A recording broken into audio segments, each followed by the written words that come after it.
May girlfriend ba si Vince Madinaw? Welcome to my vlog. I'm Doc Albert Reyes. Ang kasama ko idol ko sa volleyball. Sikat na siya sa volleyball. So, it's Vince Gerald Madinaw.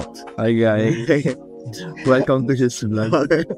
Ngayon, matagal ko na talaga siyang kinigan. So, saan nag-aaral ngayon si Vince Madinaw? DLSU, De La Salle University. Anong course mo doon sa... Kakagraduate ko lang AB Sports Studies, and then magte-take ako ng masters ko this coming year in MA in Behavioral Science. Wow! Masters na! Okay, bigat ko. Ilang taon na si Vin? 23. So, ngayon, naglalaro ka pa rin sa Lasal. Ikaw ang team captain ngayon. Hindi ako. Sino na ang team captain? Team captain namin yung libero namin, si Menard Guerrero. So, ngayon ang tanong natin sa volleyball world. Alam natin, sikat na sikat sa Pilipinas ang volleyball. Ano ang nagtulak kay Vince para maglaro ng volleyball? Actually, nung bata ako, hindi naman volleyball yung sports ko. Sports ko talaga noon, yung sa previous school ko, taekwondo. Taekwondo. Yun yung unang sports mo? Kasi parang start ako taekwondo parang grade 3, 4, 5. And then grade 6, bigla kaming lumipat ng school, kami magkakapatid. Sa Lipa yan? Oo, sa Lipa. Lumipat kami ng Lasal Lipa.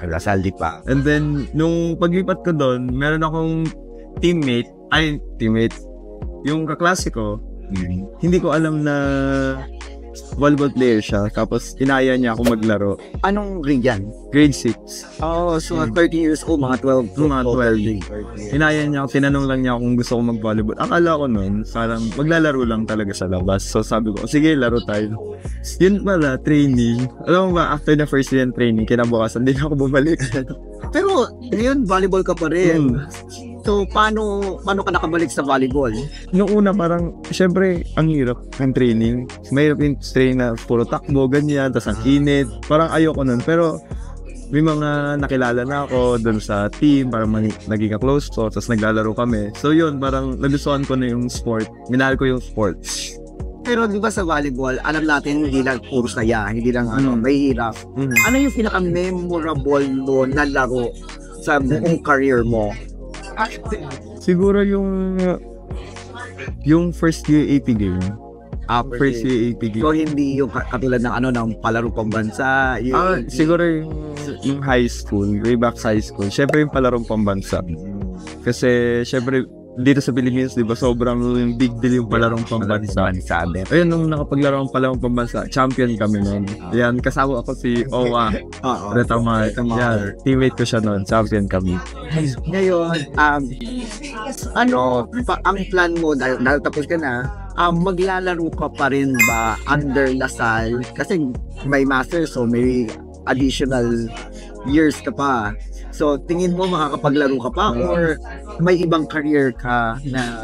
Sa ngayon, maglalaro ako sa Lasal. Ayun, kaya nag-start ako maglaro ng Spikers shirts. Ngayon naglalaro ka ng Spikers. So, ongoing yung... Ongoing. Kung hindi volleyball ang sports lens, ano tingin mo, nasaan ka ngayon? Ano sports tingin mo? Feeling ko kung hindi volleyball yung sport ko, nag-aaral ako. Nag-aaral ako ng mabuti. Parang, sa bagay si Vince kasi talagang matalino.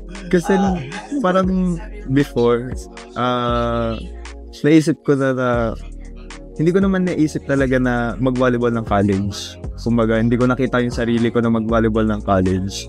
Nabigyan ako ng opportunity. Ayun, naglaro ako. Pero kung hindi talaga, ang plan ko talaga na mag-business course. Pero wala nang sport. So, other than ibang sports, wala. Parang feeling ko hindi. Parang feeling ko nag-aaral ako. Magbi-business. Hindi mo naisip na other sport. So, ngayon, syempre, may mga tanong.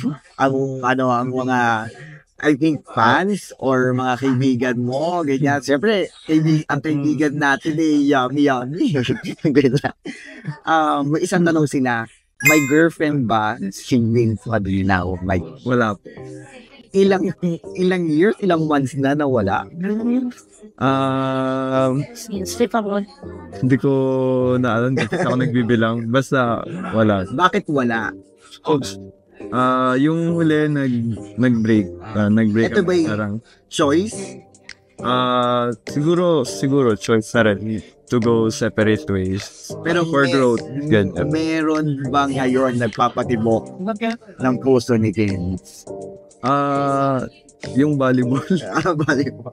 Kasi isa ngayon parang yung focus ko lang is mag-aral at mag-volleyball. Doon lang muna ako. So, balikan natin ang volleyball. Ano ang hindi mo makakalimutan na sinabi sa'yo ng coach mo during the game? So, nandito ka na sa UAP. So, 4 years na nandito ka sa UAP. Ano yung hindi mo makakalimutan na sinabi ng coach mo? Magtiwala ka sa sarili. Kasi kung mawala ka ng tiwala sa sarili mo, wala na magtitiwala sa iyo.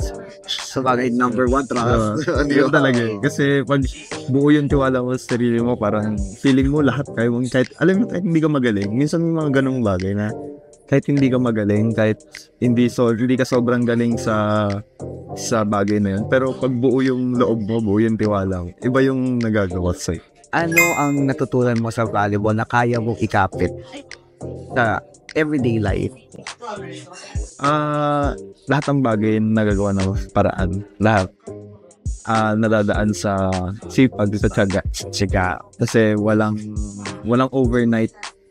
Walang overnight na Kailangan mahirap. Kailangan talaga. Pinaghihirapan lahat. Hindi siya mabilisan. Hindi dahil gumawa ka ngayon, bukas meron na. Hindi siya ganun. Yung ginawa mo ngayon, bukas wala pa, sa makalawa wala pa. Pero dadating yung time na sabi nga nila, you reap what you sow. Ngayon na lumalaganap ngayon ang volleyball, nagiging sikat siya. May mga bagong sibol na mga bata na syempre yung iba doon idol ka. Ano ang tingin mong magiging advice mo sa kanila? Never stop chasing your dreams. Saka, just keep on working hard. Last na lang ang question. Kung babalkan mo at makikita mo ang sarili mo na maliit na Vince Gerald Maglinaw, ngayon, ano na masasabi mo sa kanya ngayon? Dun sa dating Vince, dun sa maliit na Vince, siguro, sana proud ka sa kung ano yung narating ko ngayon, so ano yung meron ako ngayon. Siyempre, hindi ko naman kakalimutan kung ano yung dati, kung ano yung batang ako.